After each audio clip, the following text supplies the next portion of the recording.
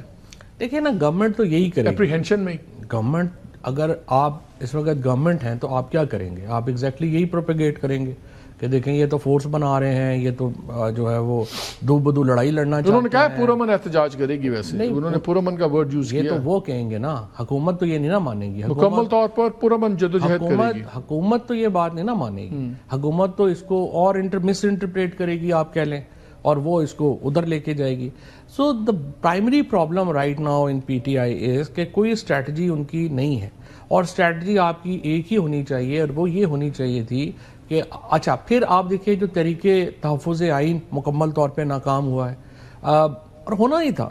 طریقے تحفظ آئین میں آپ دیکھیے نا، عمران خان صاحب نے جو ایک غلطی کی ہے وہ یہ کی ہے کہ انہوں نے ان لوگوں کو لیڈرشپ آؤٹ سورس کر دی جو نو کانفیڈنس لانے والے لوگ تھے.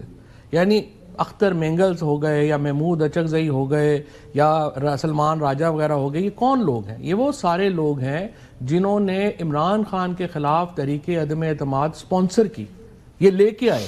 اور آپ کا کیا خیال ہے کہ وہ راتوں رات بدل گئے ہیں اور ان کا خیال ہے کہ عمران خان بڑا زبردست پرائم منسٹر ہوں گے اور ہم جو ہے وہ سمپل ہے، جس کو وزارت نہیں ملی، جو اس سسٹم میں اکوموڈیٹ نہیں ہوا وہ خلاف ہو گیا. تو وہ لوگ آپ کیا سمجھتے ہیں کہ عمران خان کی رہائی کے لیے وہ اتنی قربانی دیں گے کہ وہ اپنے پولیٹیکل انٹرسٹ کو قربان کر کے ان کے ساتھ مل جائیں گے؟ آپ کا انالیسس کیا ہے کہ اس وقت جو پارٹی کی پالیٹکس ہے وہ بہنیں ڈومنیٹ کر رہی ہیں؟ جنہوں نے جب اپنے بیان کے شروع میں کہا کہ آج کچھ خدشات اور تحفظات کے پیش نظر کال آف کر دی ہم نے اپنا دھرنے اینڈ آل دیٹ، انہوں نے لیبریٹ نہیں کیا کہ کیا تحفظات تھے.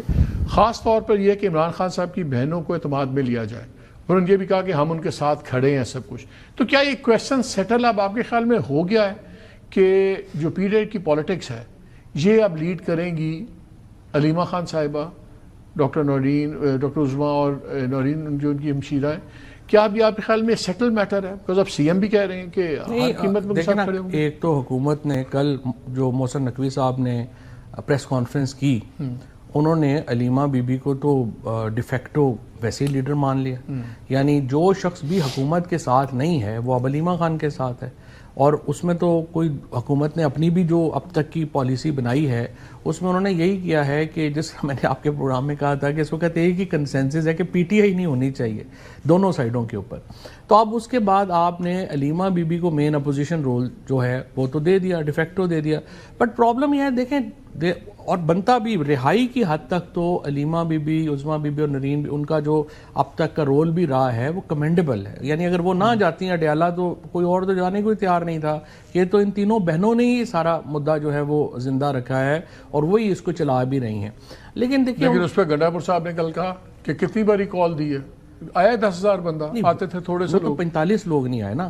وہ بات میں آپ سے یہی کہنے لگا تھا کہ ان کا پرابلم یہ ہے کہ وہ پولیٹیشین نہیں ہے. وہ خود بھی یہی کہتی ہیں کہ ہم پولیٹیشین نہیں ہیں. لیکن عمران خان کی رہائی کا مدعا اگر آج زندہ ہے تو وہ بہنوں کی وجہ سے زندہ ہے، ان کی فیملی کی وجہ سے زندہ ہے. To be fair with, Imran Khan کے بیٹوں نے ابھی تک وہ رول ادا نہیں کیا جو ان کی بہنوں نے ادا کیا ہے.